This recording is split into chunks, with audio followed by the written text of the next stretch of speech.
तो आज अपने इस वीडियो में बात करने वाले हैं जो फ्यूल पंप आपका अगर ख़राब होने वाला है, ख़राब हो रहा है तो उसके सिम्टम्स क्या है, ख़राब हो चुका है उसका भी सिम्टम्स। जैसे मैंने फ्यूल पंप में बहुत काम किया अपनी नैनो में, तो एक कार में फ्यूल पंप का रोल प्ले क्या होता है मैं पहले वो बता देता हूँ। तो ये आपकी फ्यूल टैंक पे होगा, ए सीट के नीचे इसमें, तो भी फ्यूल टैंक के ऊपर आएगा ऐसा लगता है। 3-4 केबल होंगे जो पेट्रोल लाने ले जाने वाइब्रेशन का होगा, एक केबल होगा।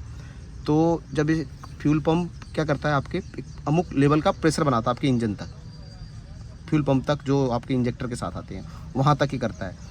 और जब ये फेल होता है तो उसके सिम्टम्स है, जैसे मैंने कैसे आइडेंटिफाई किया कि मेरा फ्यूल पंप ख़राब है या ये काम नहीं कर रहा, वो सब चीज़ आपके साथ मैं शेयर करता हूँ इस वीडियो में।